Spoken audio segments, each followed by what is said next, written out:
ભાવનગર જિલ્લામાં અનિયમિત ST bus સેવાને લઈ વિદ્યાર્થીઓમાં રોષ છે। અનેકવાર રજૂઆત પણ કરવામાં આવી છતાં સુવિધા ન મળતા વિદ્યાર્થીઓ રોષે ભરાયા અને એસટી બસ સ્ટેશનની બહાર લાઈન લગાવી પોતાની માંગ સાથે વિરોધ દર્શાવ્યો, જેના કારણે એસટી બસના પૈડા થંભી ગયા। વિદ્યાર્થીઓના વિરોધને જોતા પોલીસને બોલાવવાની ફરજ પડી। પોલીસે મધ્યસ્થી કરીને વિદ્યાર્થીઓને ખાતરી આપી કે સમયસર બસ મળી જશે, જેથી વિદ્યાર્થીઓનો વિરોધ શાંત થયો।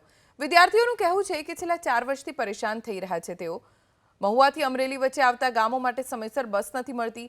6 વાગ્યાના સમયની બસ સાંજે 7:30 વાગે ઉપડે છે, જેના કારણે વિદ્યાર્થીઓ રાત્રે ઘરે પહોંચવા માટે પણ 10-11 વાગ્યાનો સમય થઈ જાય છે।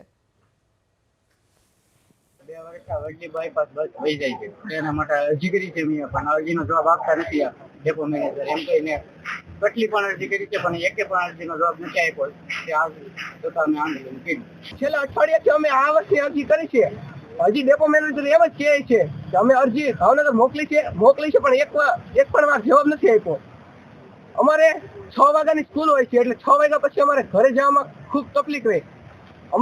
મહુવા અમરેલી ડેપોની ગાડી આવતી હતી, એ મહિના 2 મહિનાથી રેગ્યુલર નથી આવતી। મહુવા ડેપોમાં અમરેલીથી મહુવા તરફ આવતા જતા વિદ્યાર્થીઓને બસ બાબતે જે દુવિધા હતી તે બાબતે અમરેલી વિભાગની બસ જે હતી એને લંબાણ કરવામાં આવતા વિદ્યાર્થીના પ્રશ્નો ઉપસ્થિત થયેલ હતા અને અમારા દ્વારા અમરેલી વિભાગને આ બાબતે જાણ કરવામાં આવેલ છે।